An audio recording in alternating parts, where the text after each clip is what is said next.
I know you're called Weather Report. Hear me out. Right. You're called Weather Report, right? Am I right? Is that the name? Yep. Weather Report. All the way. I'm thinking of going direct at it. I'm thinking storms. All right. Storms over a city. Yes. I'm thinking Give me more. I'm thinking falling leaves. Okay. Strong storms associated with weather. Weather. Okay, and the coup de grace. Yeah. A fedora.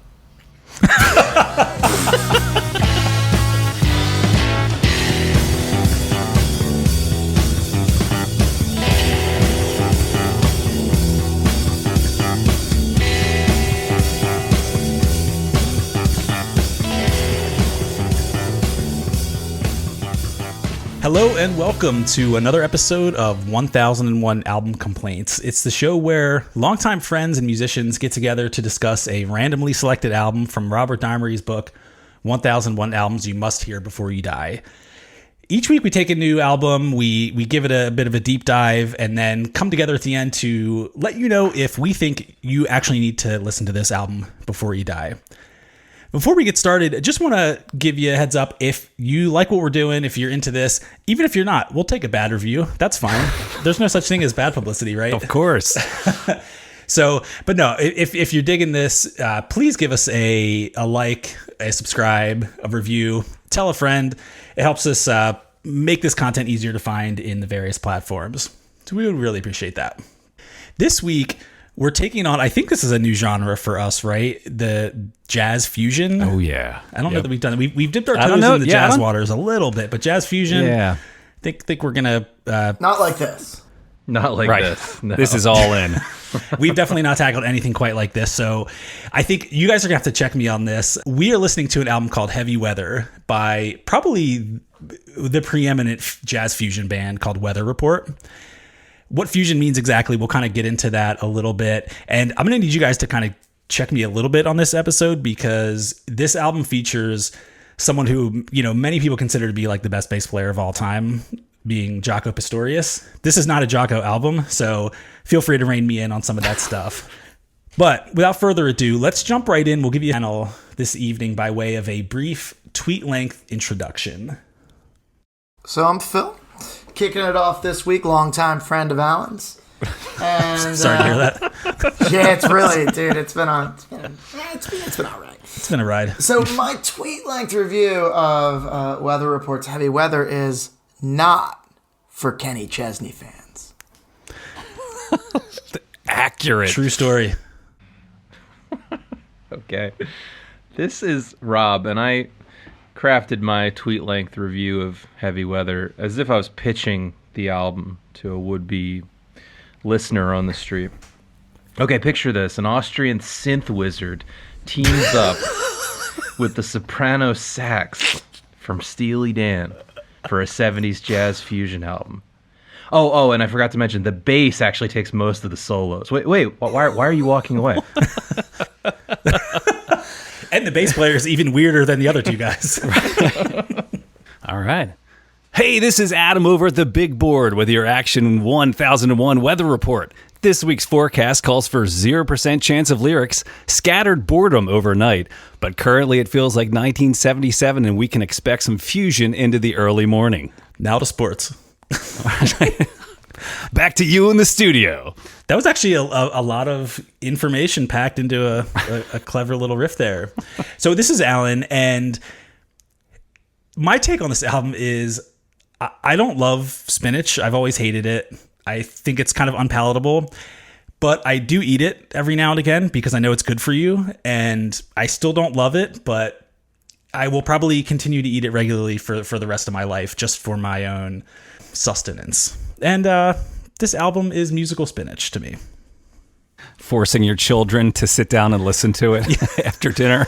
Listen you to are not Weather. leaving until you get through this album. Awesome. Cool. Well, sounds like we've got a few varied opinions here, which I think will take us to a nice place. So a little bit about this album. So the album was released in 1977. It was the seventh studio album from this group, Weather Report. And as I mentioned earlier, they were, most people, or many people, I should say, consider them to be, sort of the preeminent jazz fusion band from this era. Before we get into the band too much, we should probably talk about like what jazz fusion actually is? Like, I'm curious, like, what does that mean to you guys? Like, when you think of jazz fusion, what kind of comes to mind? I sort of think of like a jazz band, or a rock band rather, hitting jazz changes. Lots of long solos, complicated chords, not a pop song. Definitely not a pop song. I had been thinking of it specifically as jazz fused with one of a small handful of other genres, which might be classical music or progressive music, which I think has some overlap, and taking ideas from things like rock and funk also. But definitely, I think it's come to mean, I don't know how this fits into your genre definition, Alan, but it's come to mean lots of notes. Yes, that is true. That is probably a universal thread through all that. Yeah, piggybacking on what Rob said, when I think of fusion, I think of chord patterns that are not compelling. I know we joked there was a Nena Cherry song where the chord pattern it was just notes, and it didn't really feel like anything. I feel like you get that a lot. And that is just an excuse so that the soloists can be challenged to try to fit something into this really bizarre chord pattern that's by no means a 12-bar blues or something pentatonic that we all associate with blues and rock and roll. To me, it almost feels like it's their palette for trying to challenge themselves. Yeah, and that's actually going to be one of my central complaints, and it is... I thought, Alan, you were going to say jazz fusion, the genre, is the spinach of your musical diet, which I could more easily agree with, I think. You could extend the comparison out to, I think, writ large to the genre. But my main complaint is going to be they sacrifice any level of accessibility. Not any level, but they always go for more complex. Damn close. Yeah. More complex and more unexpected. These are the main driving aspects of the recording and the writing. Yeah, I would agree with that. I think these guys were really playing. I don't want to say they're playing for themselves, because this group actually, when you compare them to traditional jazz, these guys were actually getting pretty decent crowds and were known for a pretty electrifying live show. But when you listen to albums like this, I think it's clear that they were playing, to your point, to challenge themselves, to push new boundaries, to keep themselves creatively interested. So, yeah, I think that all checks out. I think it's an interesting idea, too, that me personally, I am at a level musically, right, that obviously pales in comparison to these guys. So I can't even fathom the concept of becoming so good at my instrument that I'm bored and I need to play more notes or go in this direction in order, because I'm musically bored. Like I saw some it might have been Steve Vai or Jeff Beck interview. I thought you were going to say Steve Earle. Western tones bore me now. So he went and studied Hungarian tribal wedding music from the 800 ADs and stuff. Like, this type of person who really takes it to another level. That's where I feel this or like, fusion that thing band comes into play. King Gizzard, who's doing like the microtonal thing, just to right. Like, we've explored all there is within the Western sounds and scales. Let's go see what else is out there. Actually, I want to, it's a little tangential, but I want to challenge that assumption just a little bit of the level of complexity being so, no doubt, if we were to form a band right now and try to cover one of these tunes, we'd be challenged with it. I'm not denying that. I think we could do that like minute percussion breakdown, which is not on our list. It's about a 30-second clip in one of these songs. I think we could pull it off. But is that really the motivation behind it? I guess I found myself wondering, when's the last time any one of you have really been challenged by a piece of music? Do we just never put ourselves, like, even the music we're writing or the bands we're in, the challenge is not usually about the technical aspect of the music. There are other challenges in there. And I think that's just a purposeful decision. So I just wonder if one of the thrusts of music like this is to set yourself up for just that kind of challenge. I think that's a fair point. I think there's some elements of that. I mean, we'll explore it, I think, specifically on songs like Teen Town and Palladium later.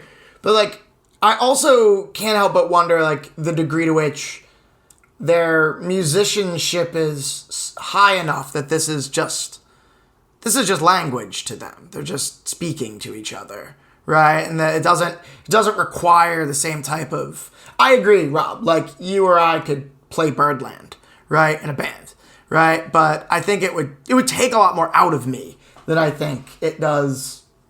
These guys. Okay, fair enough. And I mean, I wasn't trying to aggrandize. I was trying to not self-deprecate all of us as musicians. I know what you mean. Oh, right. Yeah. Well, I think some of this sort of leads to how this genre, if that's what you want to call it, kind of came to be. This whole fusion idea, because these are jazz players. Like, make no mistake about it. The guys who started this group. So to kind of walk back a little bit, towards like the late 60s, I think is really when fusion became a thing, really. And I think a lot of people associate it with the time when really jazz was starting to die, frankly. The consensus was that jazz was dying around that time. Coltrane died in 67, and jazz players were actually getting more into rock music. So, around that time, Miles Davis was actually listening to a lot of Jimi Hendrix, James Brown, Sly and the Family Stone, groups like that. But he was still playing with the best players, right? So he's still playing with guys like John McLaughlin, Chick Corea, Herbie Hancock. And around this time, they were really like forging this new sound that made use of electronic instruments, moving away from, a lot of the purely acoustic driven sort of traditional jazz music, and pulling in elements of rock, of jazz, and even like world music, and kind of forging this new sound. And I think a lot of folks, kind of trace this stuff back to, not that this was the first incarnation of fusion, but the 1969 album Bitches Brew, which I know, a few of us kind of got into back in the day. But this is the album that sort of propelled this kind of music into the mainstream jazz, if you want to call it that. And, the guys playing on this album, I think I mentioned a few of them, but you're talking like Herbie Hancock, Jack DeJohnette. I mean, these were like traditional jazz players. Two of these guys who played on Bitches Brew and who played with Miles Davis were Joe Zawinul and Wayne Shorter, these were the two guys who essentially started Weather Report. The band, the first guy's the keyboard player, right? The first guy's a keyboard player, and right, okay. I encourage you to look this guy up. If you can find a picture of him from like the 80s or like, maybe early 80s, he looks like a combination of like Gallagher and David Crosby. Like he is a character, and he's apparently super tight and, runs a tight ship. Right. And so I think him and Wayne Shorter, who was a sax player for Miles Davis and Art Blakey and others, these were the two guys who said, hey, we want to kind of break off. We've been sidemen for a while. We want to do our own thing and start Weather Report. And they've had kind of a Steely Dan thing going on where, essentially you've got these two guys who were steering the ship with a rotating cast of various musicians along the way. By the time they got to this album in 1977, they had brought in Jaco Pastorius, and he really like took their sound from super experimental, which to not call this experimental, I think is still kind of insane. But by the time Jaco comes in, he brought in this insane bass forward, but also a composer's kind of mindset to, and really like a studio mindset into taking the sound and really like transforming it. That's sort of how this music came to pass. And I think there are many elements that I appreciate about this music. I don't think you can listen to it and not feel that these are top-notch, top-shelf musicians. But man, some of it is tough to listen to. Am I wrong? Well, the write-up for why, so in the 1001 list, it was noted on this album that it was jazz fusion that you could just listen to and bop your head to, versus prior to this, you were sitting on your couch with a glass of wine, staring at a blank wall and just listening and letting it confuse your brain. I didn't know that this was as I guess, friendly as they were pitching it. You know, like there are definitely some grooves in here. I definitely bobbed my head a bit, but there were moments in here where I was just kind of, I don't know. Yeah, compared to what, right? I think so. I think the history is important. Let me comment on how we got here, because I do think, and I think a lot of people think of Miles Davis as being a key progenitor of this genre. And you talk about Wayne Shorter. Wayne Shorter was a part of the so-called second great quintet of Miles Davis's, the one with Herbie Hancock and Tony Williams. The first quintet being with John Coltrane. And when that was winding down, you had they were more of a traditional jazz quintet in the 60s, toured extensively. And when that was winding down, you mentioned that jazz was dying. I mean, I think really what was happening was popular culture. The group of music listeners and music purchasers was shifting over to rock and roll as people like Jimi Hendrix, the 60s, all the big groups were starting to come into prominence. A lot of the people who were buying records shifted away from jazz being the most popular genre of music for people to go and buy and for cool hip people to be into. And that started shifting into rock and roll and soul and some other genres like that. And I think Miles Davis kind of had awareness of that. So as that quintet was breaking up, he was thinking, I need to do something new. He's a constant reinventor, right? And so he gets into the studio, and he's always a guy who's just trying to have a steady stream of new musicians come in and inspire him. And he brought in the keyboard player. One of the anecdotes I heard about the keyboard player, the Austrian guy, I can't think of his name right now. Joe Zawinul? Yes, him. I heard that he was one of the only people who claimed to not at all be intimidated at all by being invited into the studio with Miles Davis. Like everyone else who walked into the studio with Miles Davis, because he was this icon, but like really freaked out by it. Even guys like John McLaughlin, who's clearly a total beast, admitted to being very intimidated to getting invited to the studio session or to jam with the band. But this Zawinul guy was just like, he should be impressed to be playing with me, like whatever. I'm so glad you mentioned that, because one of the cool quotes I came across was, to your point, someone was asking him like, hey, what does it feel like to have played with Miles Davis? And he's like, I don't know, ask him what it felt like to play with me. Which, I mean, he's a confident man. Yeah. Jeez, that's awesome. That's what that mustache gives you. Is that all it takes? Because I'm only a few shaves away.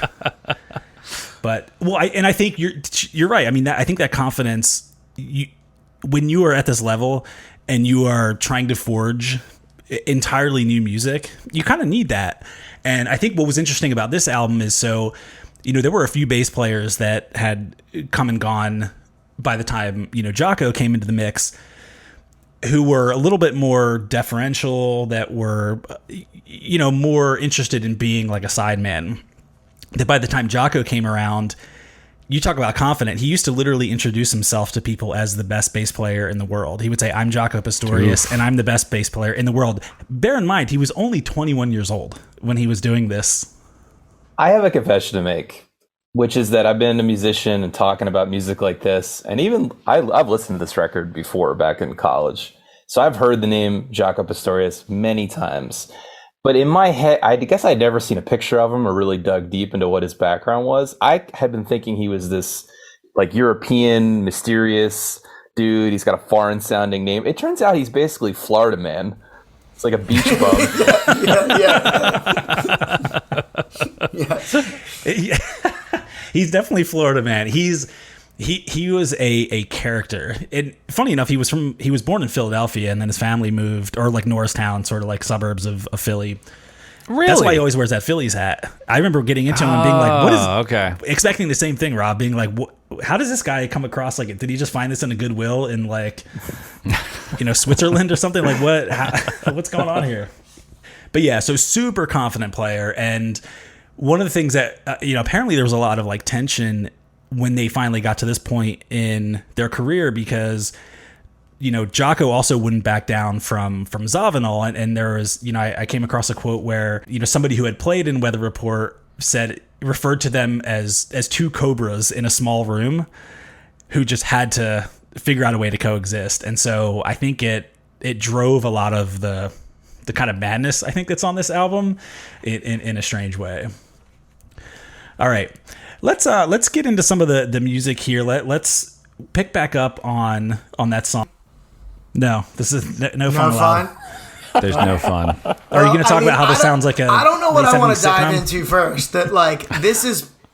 I mean, the first 20 seconds of this song is like the most uninteresting moments of sound you'll ever hear. It's also like oddly like the Twin Peaks intro or something. Like you're ready for the Twin Peaks theme song. Also, it will make way into like a sort of 1980s like Perfect Strangers like sound. Exactly. Yeah, that's what I was thinking. Yes.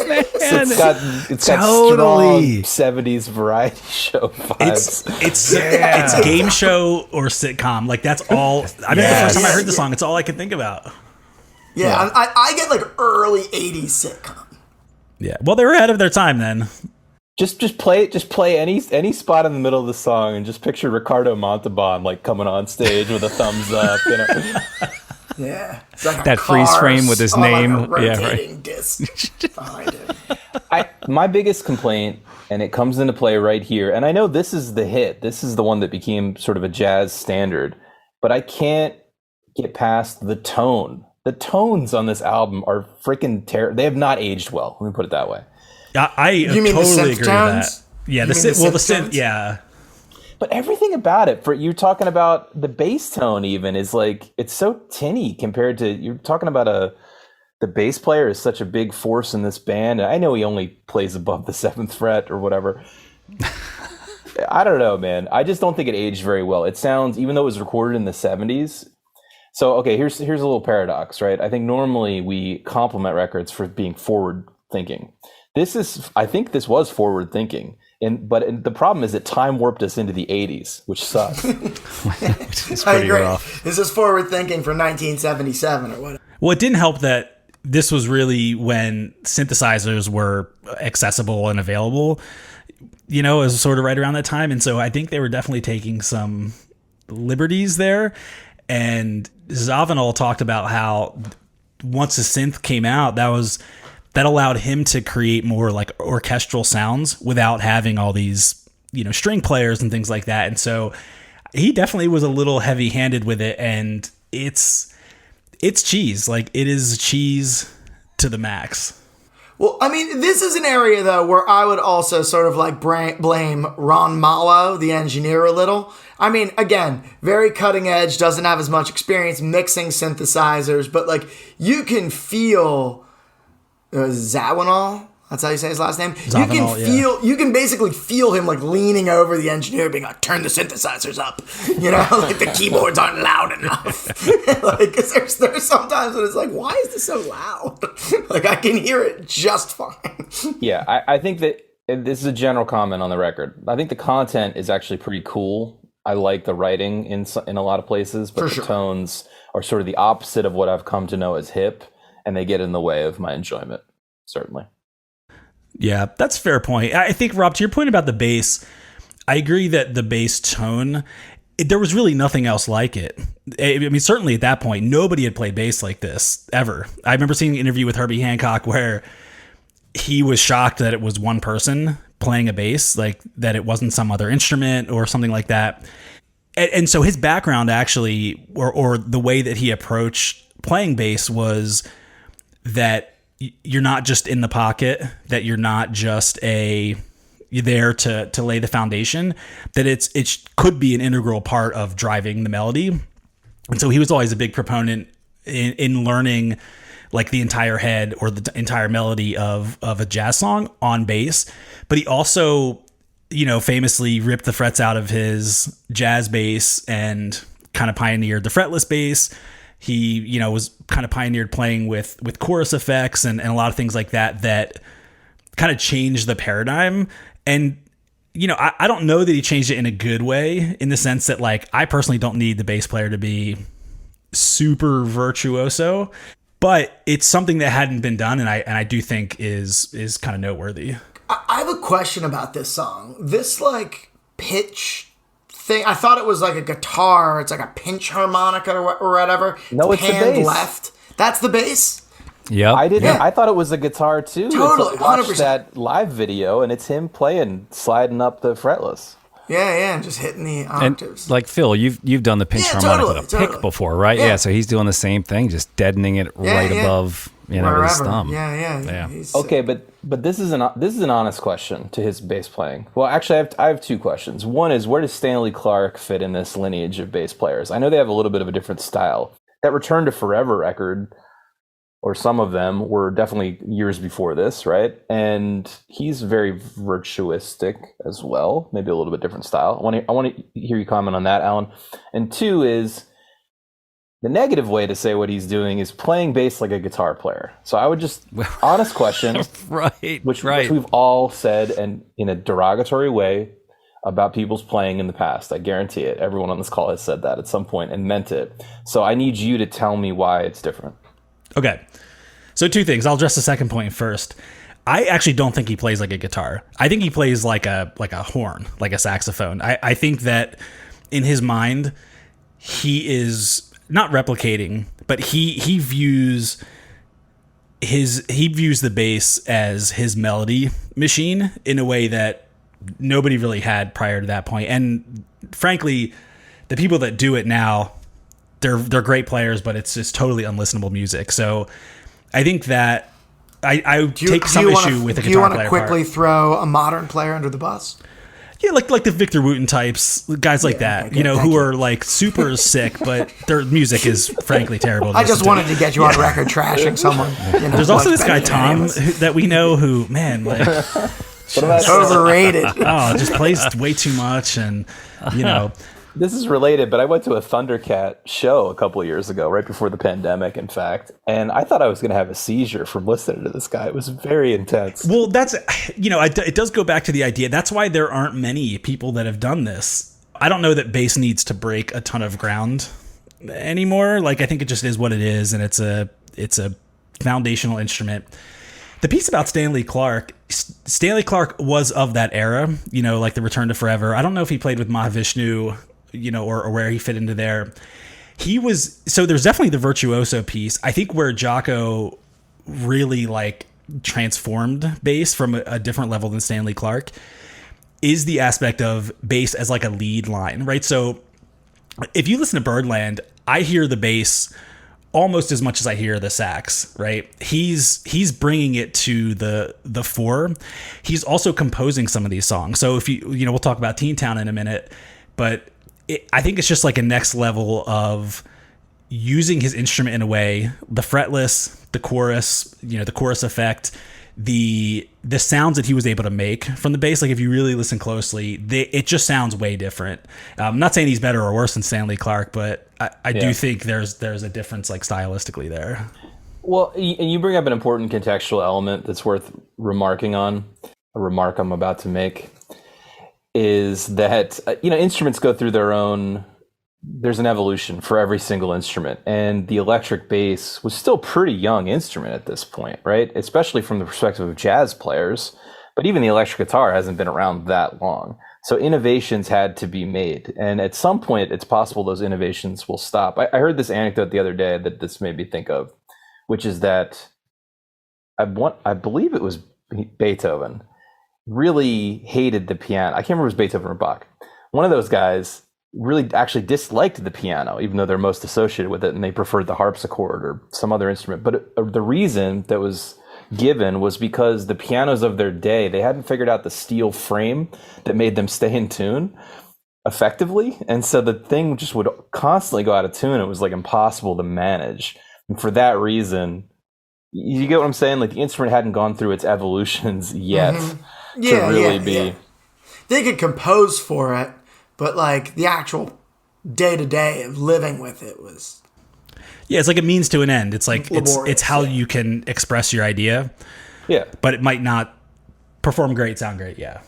So I'm just saying I'm saying that to say that I buy the fact that bass guitar had to go through a certain amount of evolution, and now that evolution maybe it's not completely done, but it's certainly we're in the long tail section of the evolution now. And, there was a time where there was a lot of innovation happening.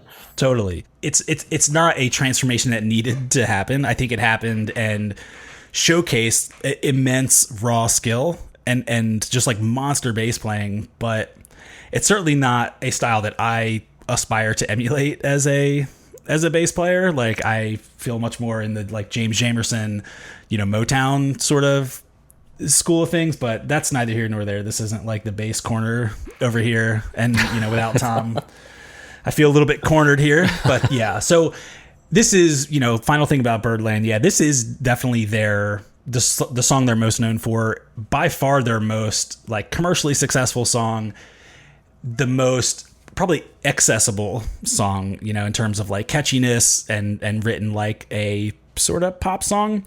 Last thing too, just sort of funny tidbit, I didn't realize this, that this was named after Birdland, the Manhattan Jazz Club. So, wasn't aware of that. Which itself was named after Charlie Parker. There you go. Who was known as Bird. Hey, last question. I don't know if you have any more info on this one, but I noticed in the credits there was Jocko, I believe, playing something called a mandocello, which I then looked up and it said it was, analogous how a mandolin is to a guitar, a mandocello is to a cello, but I couldn't actually pick out where this might have been. I think it's at the very end. It's, if you were to jump to around 5 minutes and 10 seconds, there's kind of a noodly thing that sounds like an electric guitar that I think is either a mic'd up or they put a pickup. So I just thought that was cool. Nor had I. Yeah. I thought it was him playing bass again up at like the 99th fret. Maybe that's the next innovation, is like a Right. More frets. The Chapman stick version 2.0. Yeah. Well, they say nobody makes money beyond the 5th fret on bass, so who knows if that's not sure if that's viable. That's great. Okay, so let's move on to the next tune, which Rob cleverly alluded here, and give my thoughts first, because I think I texted you guys earlier in the week, like, I'll just be sitting here listening to great musicians make bad music. This is the song I was referring to specifically, and it also had this had that Bee Gees song effect where like I was out 2 seconds in, like I was just like, I cannot do this. I had already formed my opinion. There were parts of it that if you could get through the first few minutes there, I thought there was a little bit of payoff, but man, this song was painful. Yeah, this was their romantic song, but it was so cheesed out that it was hard So to... Kenny G. Kenny G. Well, okay, so since you mentioned Kenny G, I think what you're really saying is soprano sax, which I'm pretty sure the soprano sax is actually not on this. So that was one of my compliments to the song, which is thank you, Wayne Shorter, for not playing soprano sax. That's the sax that looks like a clarinet, basically. It's not the one. It could have been so much worse. It's not the one you're thinking of, right? So I think he's playing a tenor sax on this. Maybe he was time traveling and was trying to like prevent Influence, Kenny G right, from happening.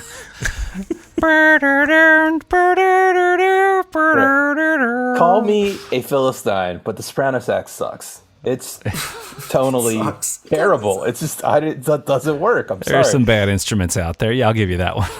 It's an interesting point, Rob, because I feel like if you're gonna play a soprano sax, why are you not just playing a clarinet?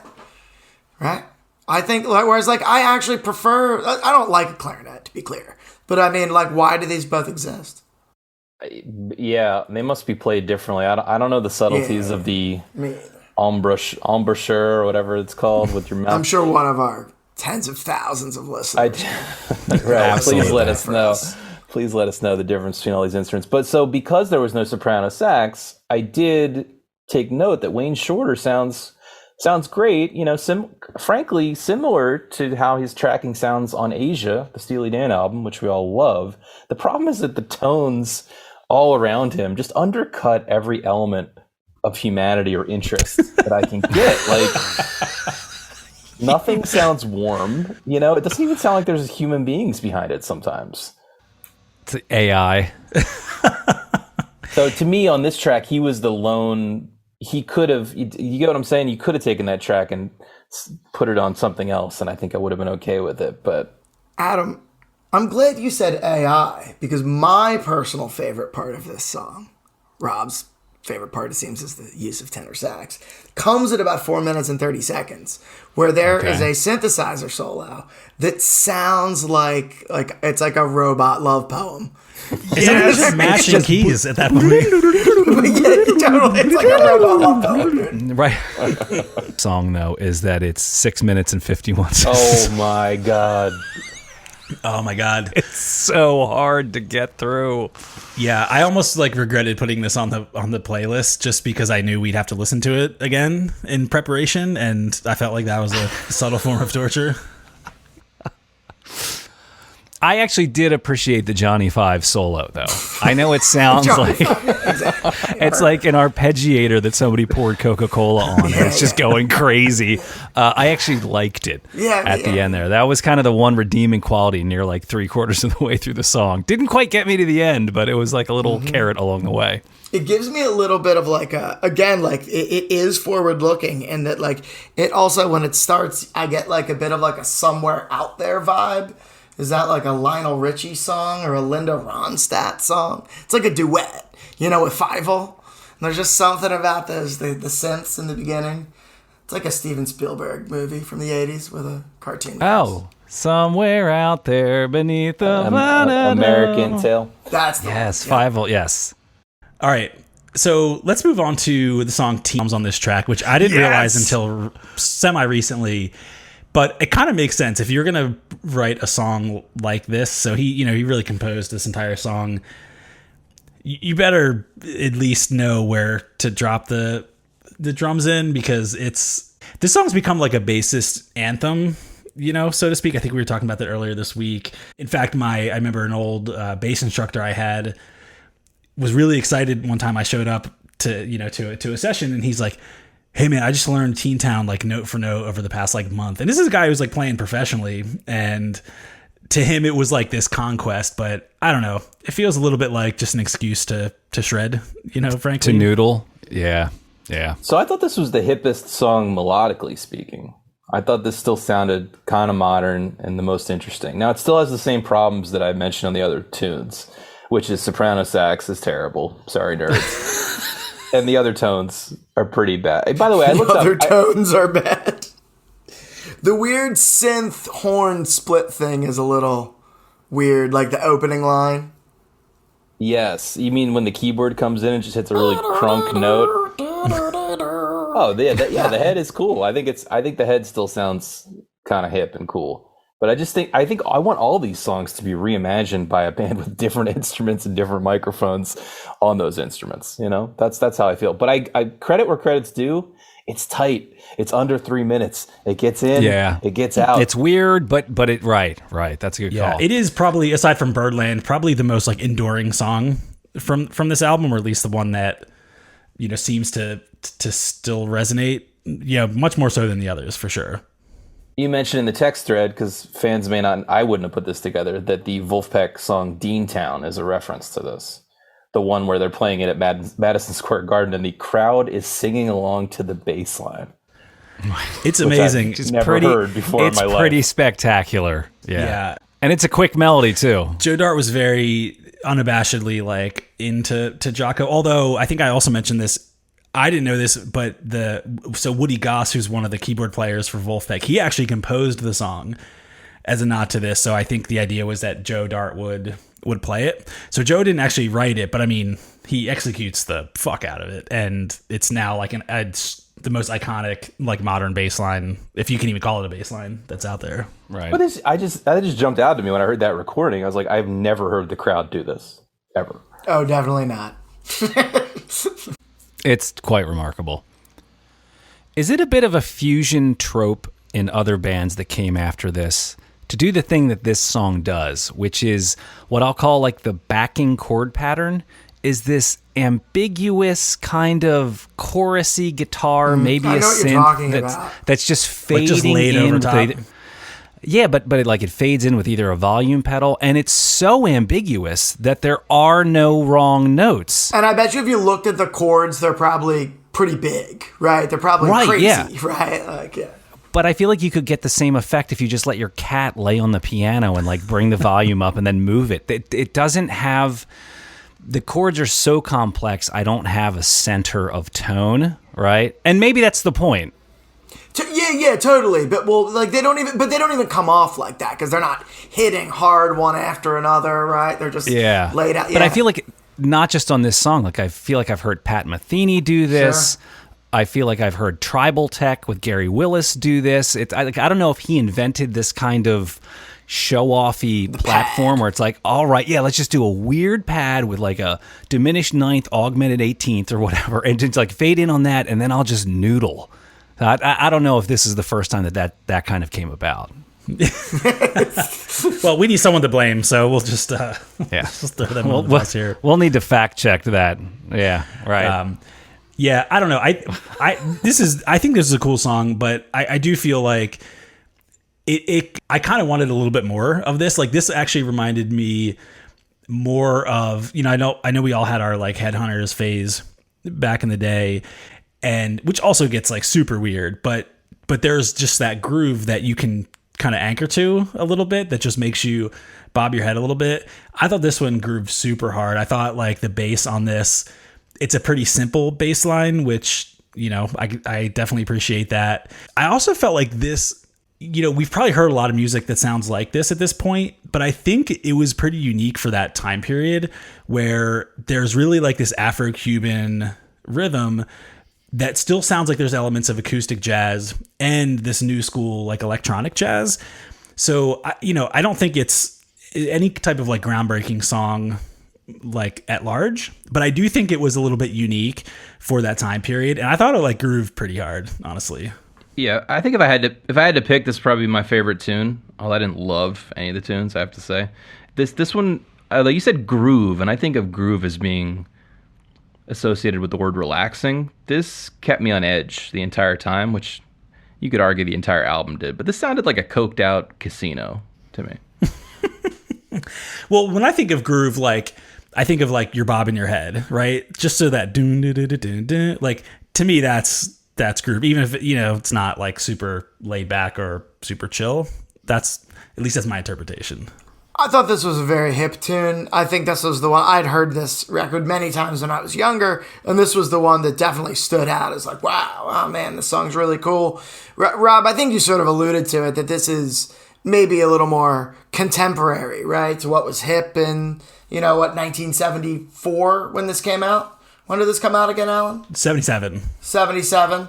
Yeah, so, I think this sounds more like 1977, whereas a lot of the record sounds like 1983, unfortunately. So that's actually, we've been dancing around it, or perhaps we've been dancing around it, maybe we haven't, listeners, is our taste is very centered on the 70s. The stuff that is sounding more like it's grounded in the 70s style, the 70s tones.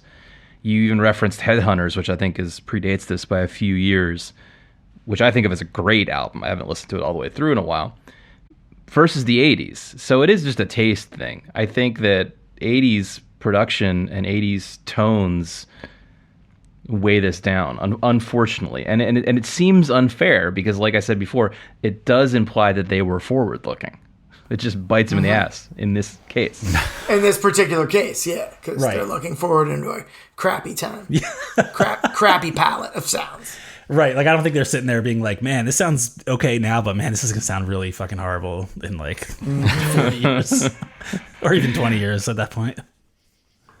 My only note on this song was that I feel like they were sitting in the studio and Emerson, Lake, and Palmer walked past like the booth and they grabbed them and were like, can you help us record the first 4 seconds of this song? And that's it. This sounded like, those first 4 seconds sounded like there could be any spot on that album, Tarkus. It's just like this loud, aggressive, weird thing. So Yeah. Got to throw it against the wall, man. See what happens. Yeah. Again, another like abrupt ending. I don't know if these songs just, I know that, going back to some of the jazz stuff we've talked about before where maybe it wasn't intended to be recorded necessarily, like very much a live medium. I feel like some of these songs, it seems The studio prepared to play this song, and it came out that way.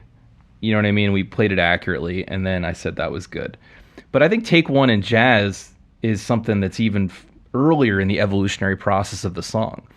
Meaning that, to your point about when are they going to end the song, what is the arrangement of the song, how long does it go on, what's the format, I think that in these situations, take one is, we don't really know what's going to happen. Like, here's the chart, here's the idea. It's like take one of a scene from Curb Your Enthusiasm. Here's the gist of what's going to happen, but we don't actually know what's going to happen.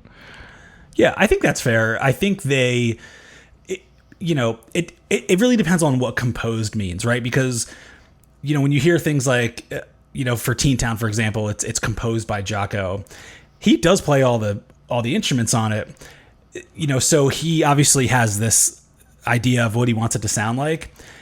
But for some of these other songs, yeah, to your point, it's like, what does composed mean? Does it mean that you have the melody and like the skeleton of the changes mapped out and everyone else just kind of feels out where they think things go? Or, are people coming in with sort of note for note expectations? Yeah, it's a good question. I think it has to be that first one in most cases, because all anyone talks about in these jazz album reviews is they talk about the interplay. I think everything is about, I played this note, so now you respond with this note. I played this chord, so now you have to be listening and come back with your version of that thing, or your call and response, your response to my call, so to speak.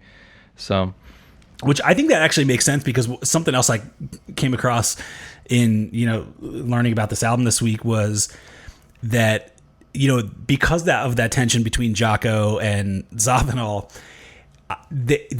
Zawinul would actually try to wait until Jocko wasn't playing, which was not very often, as you can tell. Yeah. And he would try to fill that space as if they were really like in like some kind of boxing match with each other. And so I do think that comes across on this record of like, is this some kind of like pissing contest or what's happening? But it definitely seems like they were fighting for real estate a little bit, but that interplay does feel like it was there, if you want to call it that. Yeah, interesting. And I have one more note on this song, which is just to clarify that my complaint about the tones on this record weren't just about the synth. They're mainly about the synth. But there is a timestamp I marked that starts at around 3:10, and then something. It could be a woodblock, or it could just be a guy rattling a drumstick around in a coffee can. I'm not really sure what it is, but it's not good.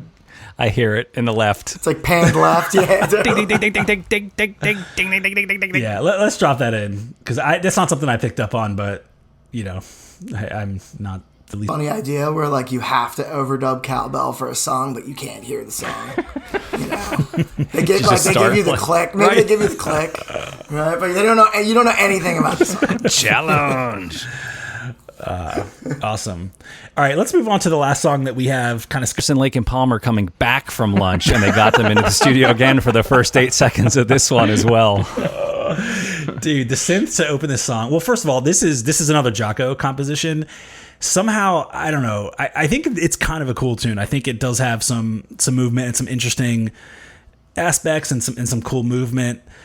But the synth that opens it up is so cringy. Like, I just can't.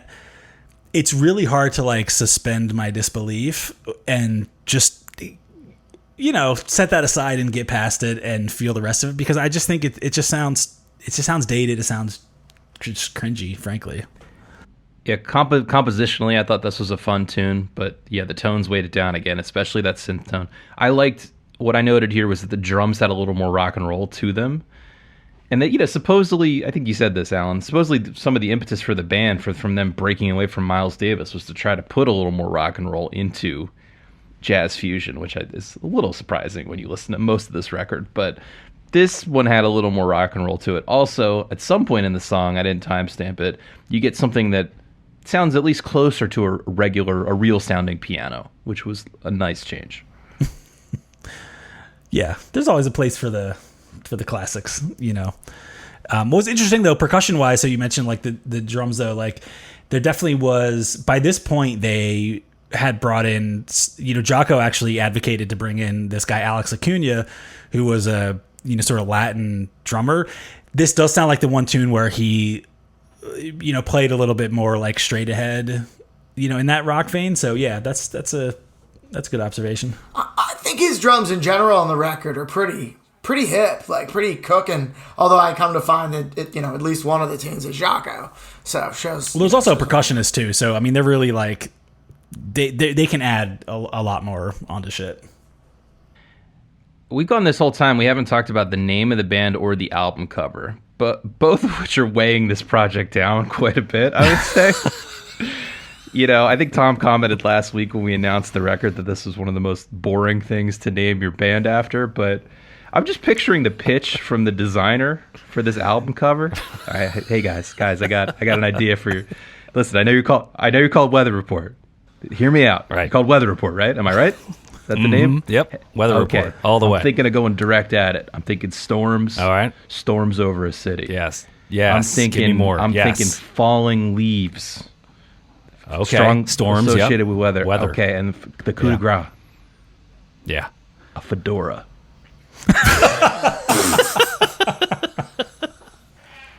Oh, because those blow off in a storm. Oh, Wait, but, I get but it. Rob, the fedora appears to also be a volcano? I thought that was hair of a long dude's hair coming out of the fedora. No. Look at the top, the smoke. Oh, I feel No, you. I thought it was just functioning as the cloud that was creating the weather. Anyway, it makes no sense. Just The fedora is like shielding the town, but also shooting lightning. And there's a leaf in the corner.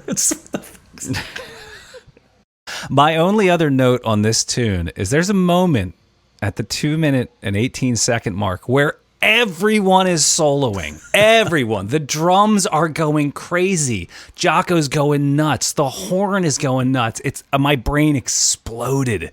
It's just overboard. And it was just funny because, Rob, you were saying like, oh, well, first take live, the battle between forces of finding the empty space. There was no empty space. It was just everyone is in their own little box just shredding, and it didn't work out too well. Well, because that is playing against one of the core tenets of improvisation, which is question and response. If everyone's playing at once, it's all questions and responses all at once, right? And that makes it hard for your ear to follow. And that is what fusion sounds like a lot of the times to my ear, I have to admit. Well, and are you really listening at that point? I mean, I'm sure they are good enough. Phil, you mentioned earlier, like, this is just sort of like speaking another language for these guys. And I did see a quote where, Zavanel was talking about why he enjoyed playing with Wayne Shorter so much and why they were like really the two consistent members throughout this whole project. And he said something to the effect of like, yeah, we just play, like, we don't talk about it, we don't think about it, we don't like, You have exactly 45 minutes. Can't stop. Yeah. Okay. I think that brings us to the critical question here, which is, dear listeners, do you need to listen to Heavy Weather before you die? Phil, what say you? So I thought about this a lot in the context of like who's listening to the podcast, right? Like, I think if you're a Kenny Chesney fan, this is like a really easy pass, So and I'm accepting the reality that that's most people who like music. But if you're a serious listener, like, love it or hate it, like, you might need to give this a spin, want to give this a spin. But I am actually going to say no. I think you can find better Jocko. I think you can find better Wayne Shorter. It's definitely a really hip record. It's very cool. There's some important moments. Birdland is literally a standard. But I'm going to say no to Heavy Weather by Weather Report.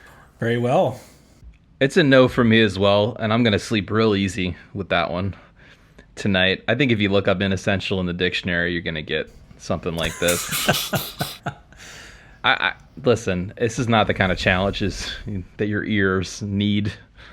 So I can think of a million better and more seminal jazz records. Are we talking about the beginning of fusion? Are we talking about the beginning of any of these players' careers? Are we talking about a turning point? Maybe best case scenario, this is Jocko's debut to the world in recorded form. I'm not even sure if we said that or not, but I just don't think that justifies you having to listen to it.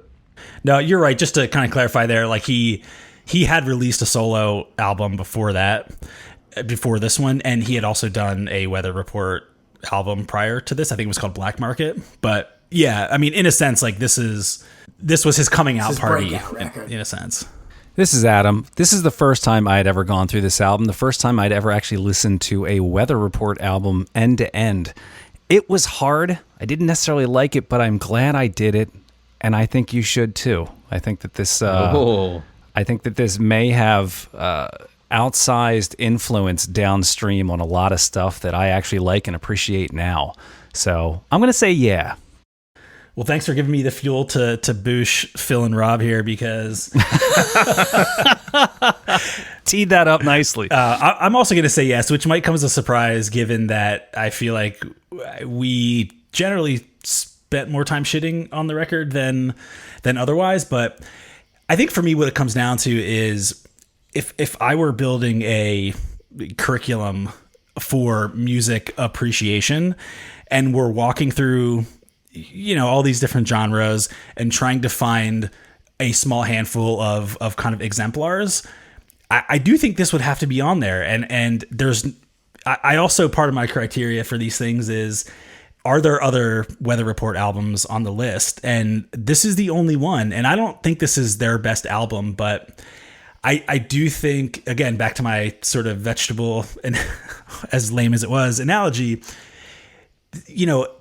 these are great players, and this is held up, for better or worse, as among the probably the top 3 to 5 jazz fusion albums. And I think that is enough to spend the 40 minutes listening to this. This isn't something I'm going to put on again for a really long time, but I do think it's worth a listen. And because I'm the host and we're 2-2. Suck it! You're on the list. Yeah. He's drunk with power. Yeah. So congratulations, one all. You played with Miles Davis, but this is your shining moment here. So, dear listeners, what do you think? Did we get it right? Did we get it wrong? Would love to hear your thoughts. Especially if you are a fusion aficionado, please let us know where we fucked up on this in this conversation. Set us straight, but put us on the path to righteousness. And if you send us a picture of yourself standing next to Amanda Cello, we will send you one chop poster while wearing a fedora. All right. So I understand we have some listener feedback. What do you got for us, Rob? Yeah, so listener Rick writes in, subject line, Tom is wrong. Need I read on? What? I mean, we all could have written that email. It's a good point. I didn't actually just to stop. I don't need to hear anything else. Address. Right. No, he says, hey guys, love the pod. As I was listening to the Bell and Sebastian episode, I noticed an error. Tom talked about a novel written by lead singer Stuart Murdoch of Bell and Sebastian. In fact, it's the other Stuart David, who wrote that novel. It's called Peacock's Alibi, and trust me, you don't have to read it. Take that, Tom. Get your shit straight. This is good. But also take that, Peacock's Alibi. Awesome. Well, thanks for that. Appreciate it. Yeah, keep the feedback coming. I think we recognize we are not experts in any of this, but we do our best. So yeah, keep that coming. With that, I think the only thing left is to set our sights to next week and figure out with bated breath how are we going to spend next week? Yeah, I got the Albinator here. Let's go ahead and give this puppy a whirl. Drum roll, please. This week, we shall be listening to Bob Dylan's Bringing It All Back Home. Ooh, so more long songs that don't go anywhere. Awesome. Love it. Can't wait. I hope to God you were on this podcast with me on. I don't know if I am or not. I feel like I avoid the ones that Rob comes like armed to the teeth, hungry for battle. With facts. I'm not going to stand up to Rob in the ring.